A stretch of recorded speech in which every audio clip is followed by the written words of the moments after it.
Bom dia, mais um dia aqui com vocês. Hoje, dia 1º de abril de 2026, agora 6 horas e 50 minutos. Mais tarde, daqui a pouco, esse vídeo vai para o ar para vocês. Obrigado por tudo. Eu espero que vocês se inscrevam no meu canal, dê o seu like, compartilhe, comente. Isso é muito bom para o crescimento do canal, para que ele possa voltar à plataforma. Recomenda outros para vocês, outros vídeos que eu fizer a partir de amanhã, este mesmo e outros, e para outras pessoas também. Graças ao assunto que nós estivermos falando e as pessoas também, a plataforma entende que é um vídeo bom para as pessoas ouvirem. Então, por favor, se inscrevam, dê o seu like e que Deus abençoe a todos. Com a graça de Deus, estamos aqui mais um dia com saúde, um tempo bom. Ontem choveu bastante à noite, mas hoje está com tempo bom, tempo firme. E isso facilita as pessoas a virem para o trabalho, irem para o trabalho e começar o dia de trabalho com Deus, com a graça de Deus. Uma oraçãozinha para Deus nos iluminar nesta palavra.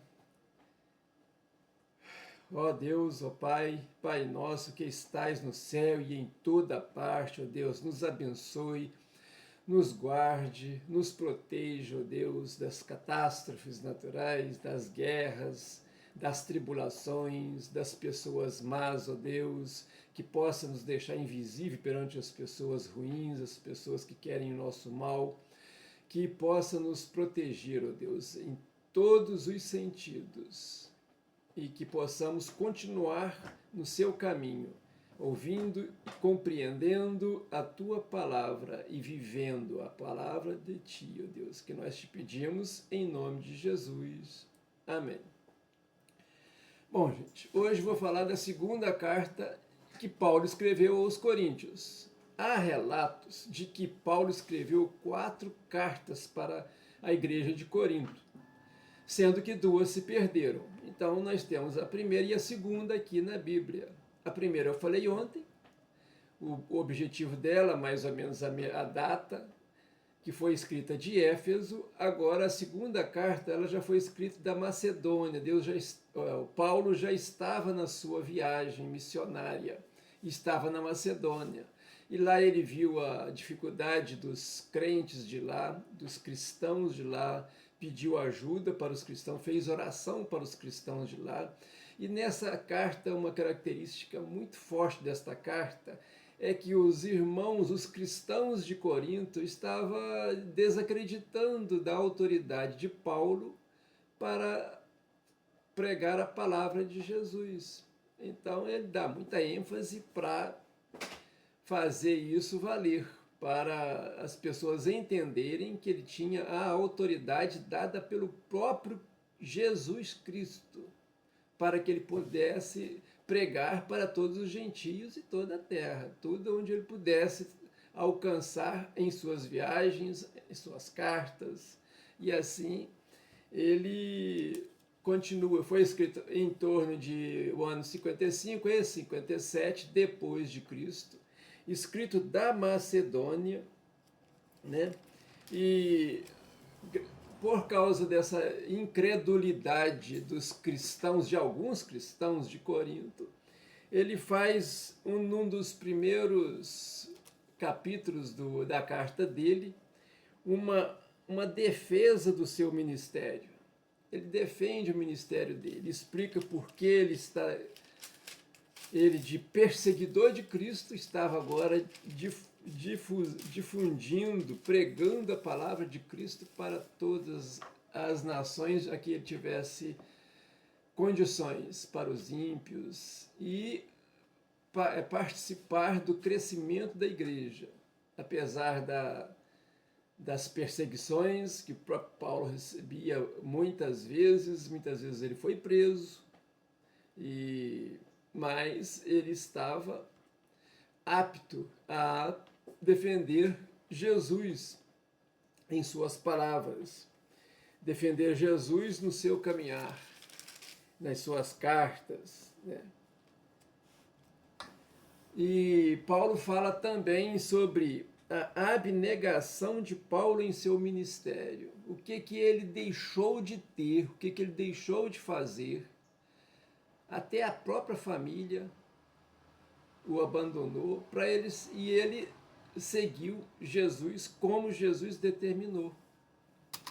Então, foi uma abnegação, e aí ele, com isso, ele se defende e dá mais uma característica da sua autoridade em divulgar e difundir a palavra de Deus.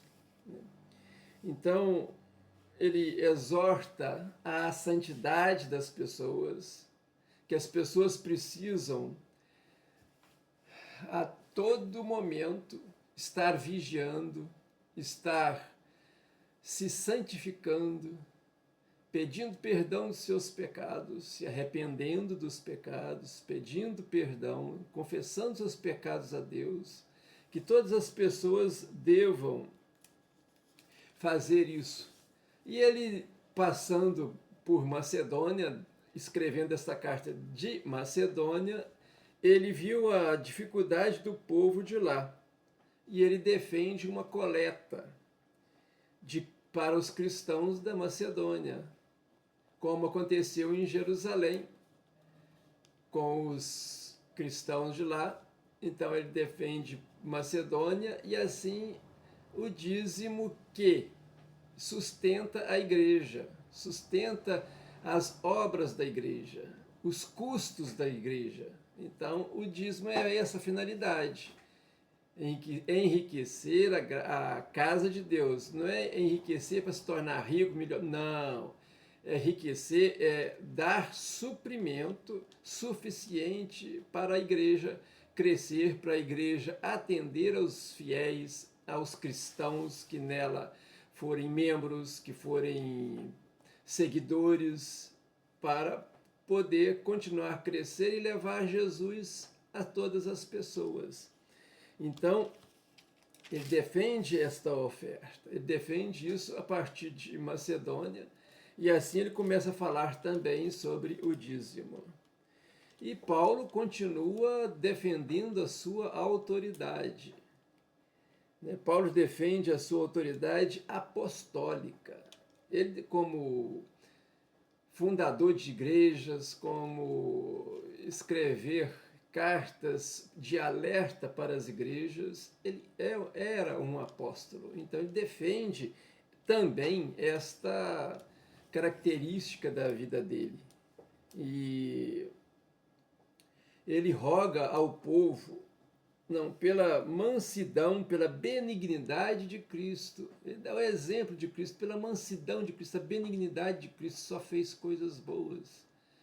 Ele tentou, Cristo veio para salvar os pecadores, então ele sempre estava salvando algum pecador. Convidou pecadores para segui-lo. Através de seus milagres, de suas pregações, ele salvou muitas pessoas. Salvou de problemas físicos, como também de problemas espirituais, salvando as pessoas, colocando elas no caminho certo em que deveriam andar, né? E Paulo, nesta carta aos Coríntios, ele fala de um outro tópico, que é os falsos apóstolos. Que nós podemos falar também dos falsos profetas, os falsos mestres, os falsos sacerdotes, que existem muito até hoje, já tinha começado naquela época. Então, pessoas, para poder se vangloriar de que são iguais a Paulo, que sabem fazer, começam a falar as coisas e fazer não de Cristo, mas de si próprio, de pessoas, pregando não o evangelho de Cristo, mas aquele que ele acha que é dele, que é o melhor, mas não é o evangelho de Cristo. Estes são os falsos apóstolos, falsos profetas e falsos mestres. Esses são os falsos difundores da palavra de Deus. Então Paulo também exorta na segunda carta a Corinto à igreja de Corinto esse título: cuidado com os falsos profetas, os falsos apóstolos. Profeta é profecia, é mensagem de Deus, mensagem de Cristo. Falsos são adivinhações que não são de Deus. Adivinhações é do ser humano, é do homem, e não tem nenhuma glorificação de Deus. Então, e aí o Paulo também, depois desses tópicos, ele relata o sofrimento dele para difundir o evangelho, para falar o evangelho, para pregar o evangelho. Quantas viagens ele fez, que sofrimento nessas viagens. Imagina a viagem de quilômetros e quilômetros a pé ou no lombo de um animal para pregar o evangelho.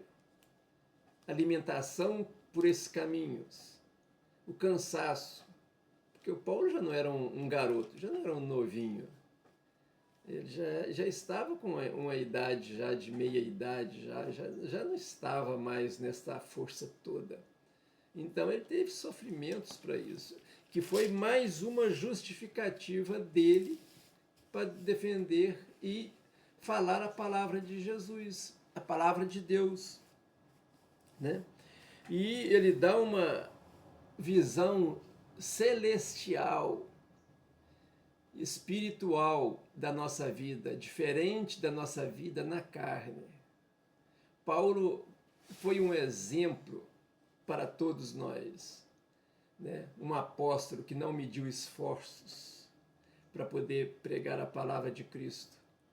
Então, isso você vê que todos esses itens estão na vida hoje. Falsos profetas, dificuldade de pregar a vida espiritual, a vida de Cristo, a dificuldade que nós temos. E isso tudo acontecendo. Quer dizer, Paulo escreveu isso lá no ano 56, 57, em torno disso, e estamos agora no ano de 2026, quase 2000 anos depois, é como se tivesse sido escrito para nós. Então eu vou terminando por aqui, já dei uma palhinha de como foi a carta, quando foi escrita, os motivos que ele escreveu esta carta, não é? Então, que nós tenhamos aí uma compreensão de tudo isso e passemos a viver a palavra de Deus. Vou fazer uma oração agora para terminar esse vídeo, para poder daqui a pouco divulgar ele para vocês, e espero que todos o recebam a palavra de Deus como ela é, como ela deve ser, como você deve seguir. Ó Deus, nosso Pai, nos ajude, ó Deus, a compreender, nos dê humildade, ó Deus, para entender, ler e se submeter à sua palavra, ó Deus, viver de acordo com os seus mandamentos. Ó Deus, nós te pedimos também pelas pessoas, pelo Brasil, pelos nossos governantes que governem para o Brasil e não para si próprios, ó Deus. Nós te pedimos, cancele os corruptos da nossa direção, dos nossos governos, das nossas entidades, ó Deus. Nós te pedimos em nome de Jesus, nos ajuda, abençoe o nosso Brasil, abençoe aquelas pessoas que querem fazer o bem, ó Deus, tanto nos ministérios de justiça quanto nos governos. Em nome de Jesus, ó Deus, nós te pedimos, abençoe o nosso Brasil. Nos ajude, nos livra das guerras, das tribulações, ó Deus, do homem mau e de tudo que possa nos fazer mal, Deus. Nós te pedimos em nome de Jesus. Amém. Que Deus abençoe a todos. Até amanhã, se Deus quiser, se Ele ainda permitir.